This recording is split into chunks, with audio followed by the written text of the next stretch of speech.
Hello, this is Rogers Harrison. Excuse me. This is Rogers Harrison. Welcome to another Sports Deep Dive podcast. I am joined by Brian Koparic. And hello, Brian. Hey, how's it going, Rogers? I'm just doing well. How are you? Great. Today we're going to talk about the National Hockey League. Ooh.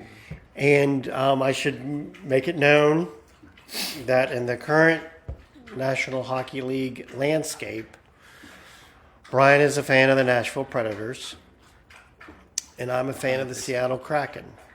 Yep. And since neither were original members of the National Hockey League, we will not be talking about them today. That's right. That's right.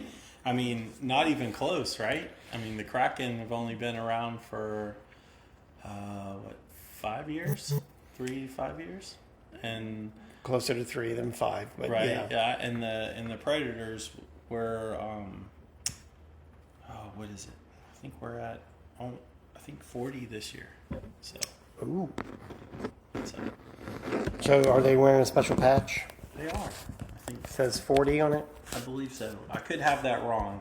I might need to fact check myself, but Okay. they're reaching a bigger anniversary. So, All right. let's go. Well, if you're wrong, then please send your comments and razzings to Brian and not to me. That's right. That's right. All right. So in November of 1909, we're going to go back to 1909. Ooh, way back. Yes. The Eastern Canadian Hockey Association, known as the ECHA, was holder of the Stanley Cup and the premier ice hockey league. So they were numero uno. But they're in the midst of a little dispute. The Montreal Wanderers had been bought by P.J. Doran. And he was the owner of Jubilee Rink in Montreal. And he intended to move the team's games there. Now, the Jubilee was smaller than the Wanderers' current rink, the Montreal Arena. Which meant visiting teams were in less on their trips to play the Wanderers. Because of attendance, right? Yeah. Well, yeah, because, I mean, you do tickets sold and Right. and so and all that. Now, and the ECHA was not happy about this, right? Because the teams were like, look, we want to make some money too. We can't make money in your little rinky-dink rink. So, on November 25th, 1909, the other teams in the league disbanded the ECHA and formed the new Canadian Hockey Association. So all the teams other than the Wanderers left. Yeah. Just were like, we're taking our puck and we're going home. Yes. Bite us. See you later. Right. Nice. Isn't that weird? That sounds Canadian. Yeah. And so they, the Canadian Hockey Association, the CHA, excluded the Wanderers and was formed in November of 1909. Okay. Now, the National Hockey Association. All right, so that's what's going on, right? You got one owner, he's wanting to take a team to a small rink. Other owners get ticked off, and they're like, fine, we're leaving and we're going to create another league. Yeah, so you're right. They took their puck and went home, as you said. Yeah. All right, so you had Ambrose O'Brien, right? And he was the owner of the Renfrew Creamery Kings, based in Ontario. Okay. Okay. Now, he was seeking admission to the ECHA, obviously, before they disband.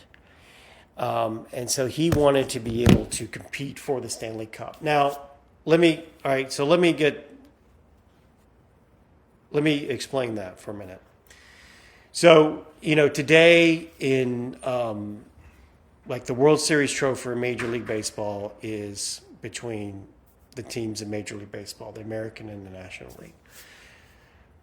The Super Bowl trophy is for the winner of the NFL, American Conference, and the National Conference.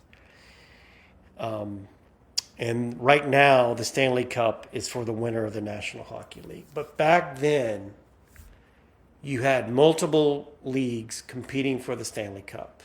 Okay, so more like European soccer with the Leagues Cup or the Yeah. whatever.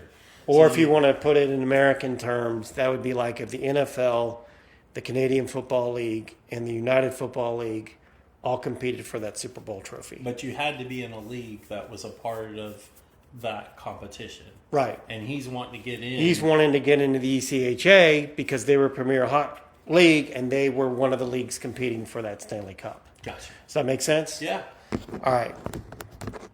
So he's sitting there with the Renfrew Creamery Kings of Ontario. The team had applied to the Stanley Cup trustees as champions of the Federal League and had been rejected. So he's in the Federal League. They say, hey, we need to compete for the Stanley Cup. And they're like, no.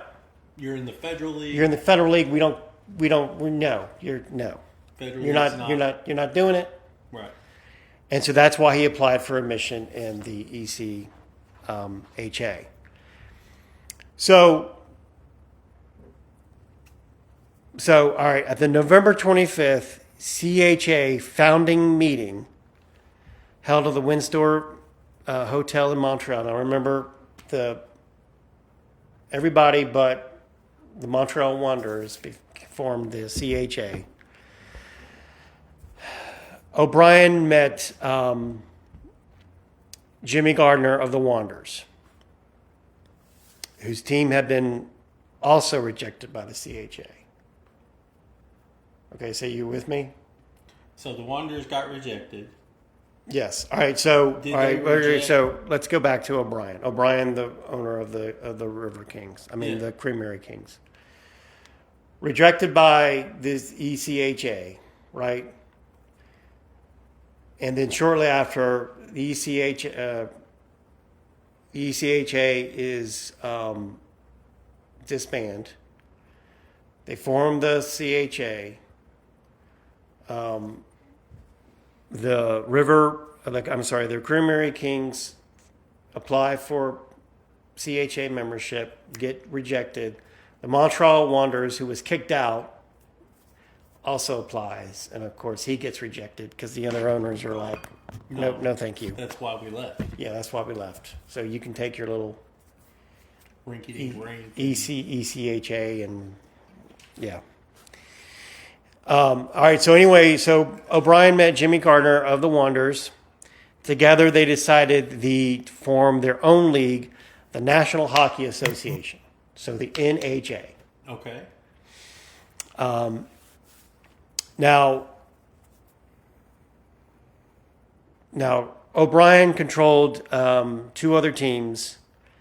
So the NHA was founded on December 2nd, 1909, at a private meeting in Montreal and adopted the Constitution of the ECHA. So why the CHA didn't take the ECHA Constitution, I don't know, but they adopted the same things. Okay. And they had to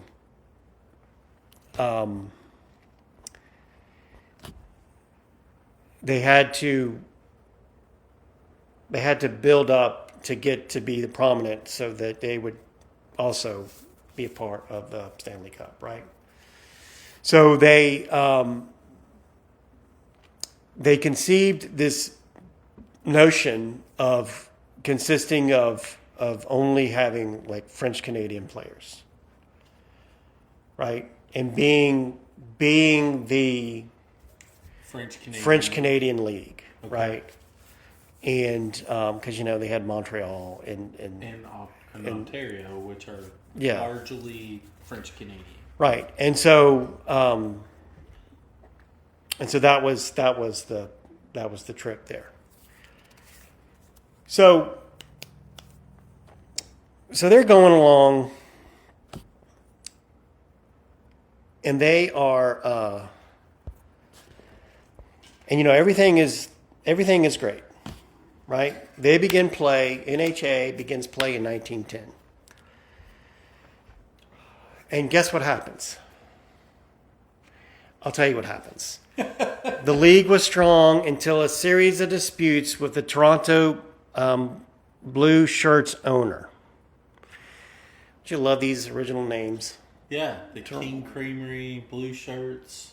Yeah. Right. I mean, yeah. So that owner was Eddie Livingstone.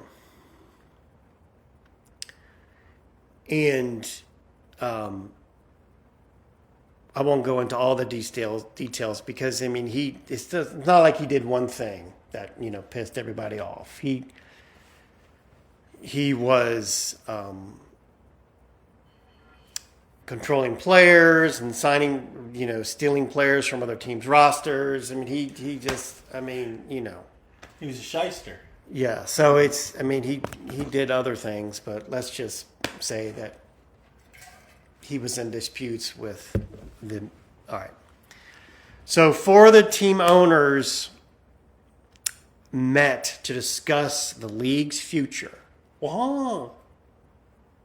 4 of them? 4 of the team's owners of the NHA met to discuss the league's future. And do you know what came of that meeting? They probably quit and took their contract and went somewhere else. On November 26th of 1917, the National Hockey League was formed. So here we go. So you could say the NHL's father was the French Canadian League. the NHA. NHA, right. And then you could say the grandparents were the ECHA and the CHA. Right. But the NHA has been running in parallel to the CHA? CHA this whole time, right? Yeah. But they don't have the prestige. Of the CHA. Because they eventually built up that prestige where they got the Stanley Cup. I mean, and then so the NHL was formed. Now as we go to begin to talk about the NHL, because that's why we're here, I will tell you this. I will give you some information. The National Hockey League is the 5th grossing professional sports league in the world by revenue. All right, can you name the first 4? Well, I would think that your NFL probably is not number 1. Baseball is probably number 1. Then, or MLB, and then NFL, and then it might be Major League Soccer is number 1. Let me just tell you, you seem to be struggling there. I'm struggling. I would say European Major League Soccer is number 1. Okay. Then baseball. Okay. Here, football here, and then you said they were 5th. I don't know who's 4th. Basketball, then hockey. All right, you ready? Yeah, I probably got it all wrong. Number 1 is the National Football League. Oh wow! Okay. Taylor Swift. Number 2 is Major League Baseball. Okay. Number 3 is the National Basketball Association, known as the NBA. Okay. Number 4 is the Premier League. Okay. I would have thought, with the way that they spend money, I would have thought they were number 1. But baseball spends money too. And then hockey. And then number 5 is the National Hockey League. You know what? If you really think about it, though, because we've had these discussions about the prominence of different pro leagues at breakfast or whatever. We've talked about it. And to be 5th in that list is actually not too shabby.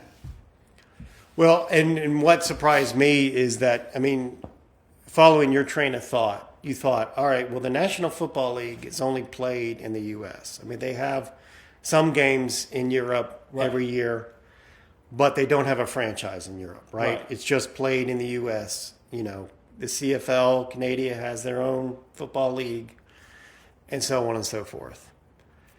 because we're talking about the world. Major League Baseball is played in more than just the U.S. It's played in Australia. It's played in Japan. It's played in Korea. The NBA also has. The NBA isn't played in. It's played in the U.S. and Canada, but it's very popular in France. It's very popular in Spain. Yeah, like you would think that. Oh my gosh. Everyone, there's a lot of love for baseball outside the U.S. Mm-hmm. But it seems that there's a lot of love for the National Football League outside the U.S. as well. It must be. So, anyway, I thought you would find that interesting. Yeah, that's super interesting. That is the fifth grossing. All right. Today, let's talk about the National Hockey League. All right, today, like I said, they've got 32 teams. Yep. They've got 25 in the United States and 7 in Canada. Isn't that funny, though, a little bit? Canada's very spread out and doesn't have necessarily the amount of metropolitan cities, but it's still hockey almost originated there. Like in the NHL originated there. Yeah, you know what I'm saying? And then but there's so many more teams here. Yes. All right, so let's go back to the beginnings. Like I said, we're in the Windsor Hotel in Montreal, November 26, 1917. That is when the National Hockey League, that's considered their birthday. Happy birthday to you. They were the birth of, like I said, the NHA, like we said. And because, it's funny to us today in 2024 that you don't have owners squabbling. That's not surprising. But the fact that a part of them can just say, you know what, the hell with you. We're going to go take our ball and we're going to go do our own thing. And this is another podcast and another subject, and we won't get into it, but it's kind of what college football is starting to do. Yep. And it's kind of a theme, right? As we look at the history of these different leagues, we're seeing that owners are pretty fickle. Yeah.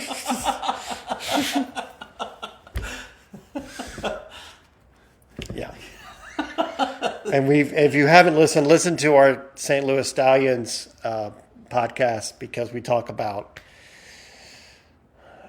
owners wanting a take their ball and go home. Yes, and do all that.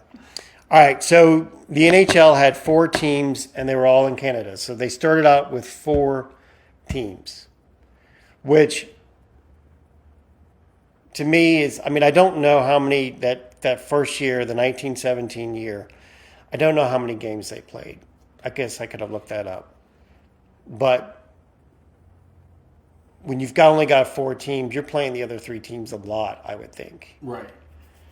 And I Canadians love their hockey.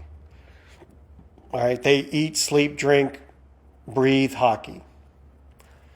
But I would think, that at some point they'd be like, oh, you want to go to the game tonight? Who's playing? Montreal and Toronto. Toronto, didn't we just see them last week? Yeah, we're going to see them again. We're going to see them again next week too. I think, though, following the theme of when we talked about when you did your podcast about the D leagues in minor league baseball. Yeah. In 1917, what else was there for them to do? Okay. Right? Yes. But if you're thinking about it, that's probably how they got away with only having 4 teams, because let's go to the hockey game, right? It doesn't matter if they're playing them for the 6th time. It's what they did for entertainment, probably. Yeah. So, today that would never fly, right? If you had a 4-team league today, no, we would watch 2 games and then we would be done. Yes. Oh yeah. Our attention spans don't work. The Red Wings are playing the Bruins again. Right. Well, I got I got to clean up the house. It's Tuesday. They've played 3 times already this week. Yes. It's like a baseball schedule. So, all right. So it's not until 1924 when the Boston Bruins joined that this league went outside the U.S. Went outside Canada and into the U.S. So Boston Bruins joined in 1924. So wow, that's like 5 years they went, right? 17 to 24. That's even longer than that. Right. From 1942 to 1967, the league had only 6 teams, and they were nicknamed the Original Six. Now let's think about it. So, all right, let's take the late part of those years. Let's take 1966. Right. 1966, just as comparison, in Major League Baseball, you had 10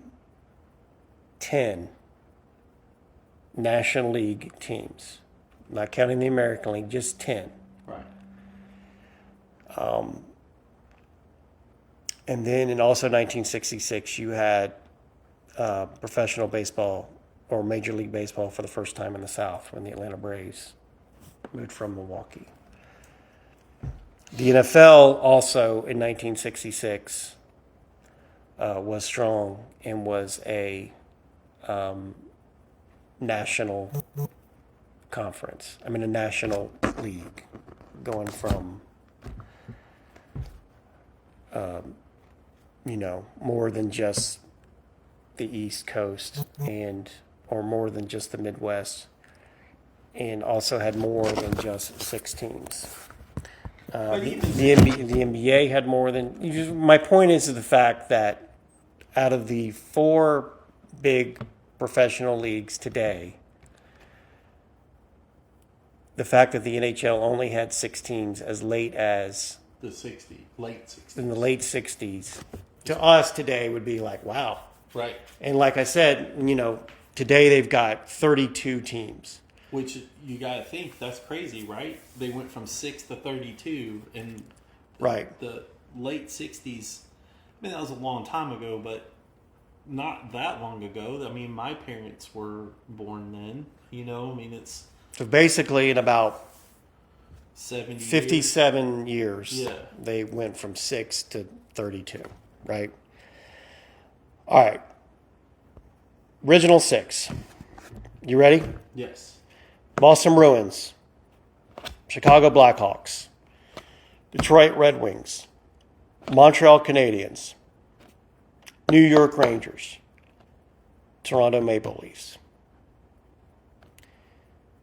Let me tell you those again. So the cities are Boston, Chicago, Detroit, Montreal, New York, Toronto.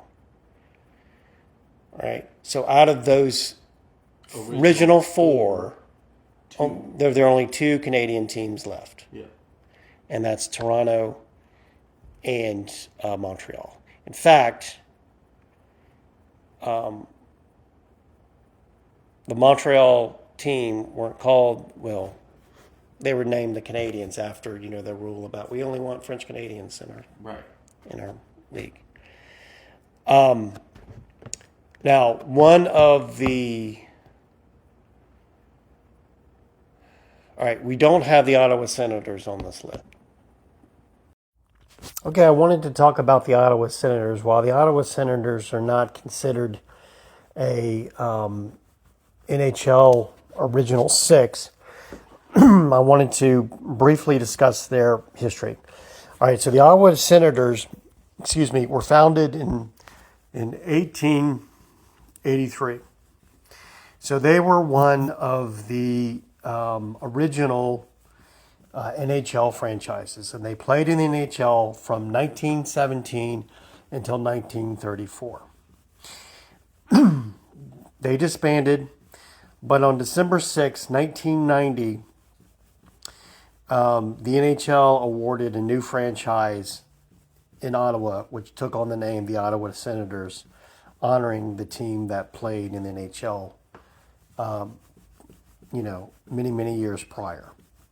So that franchise began playing the 92-93 season. So the Ottawa Senators of today have only been around since 1992, but the Ottawa Senators, were an original NHL franchise. Now, the reason why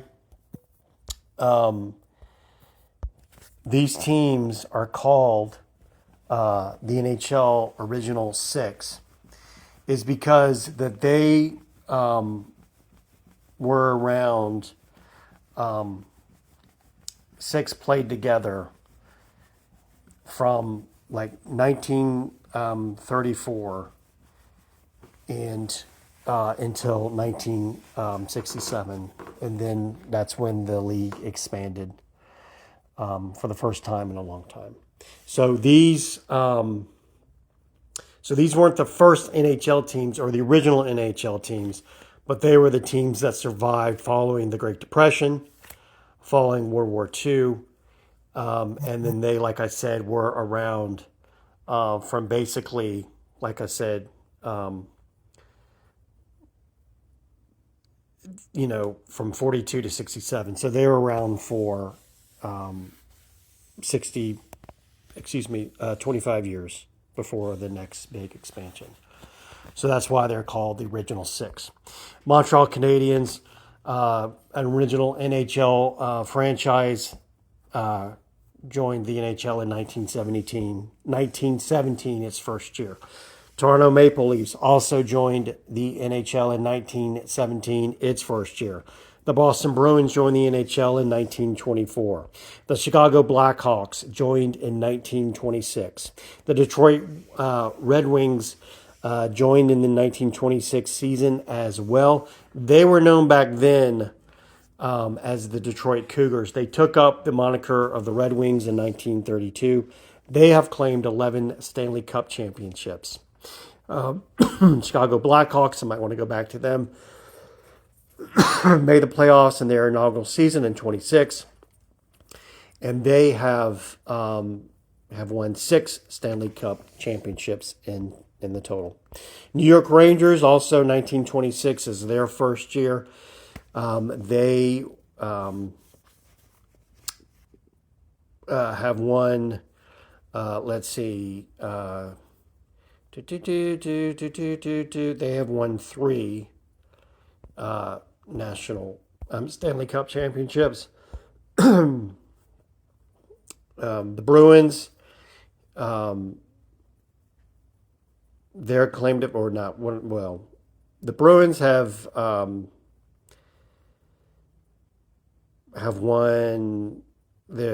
2 Stanley Cups. The first one in 1929, the second one in 69-70 season.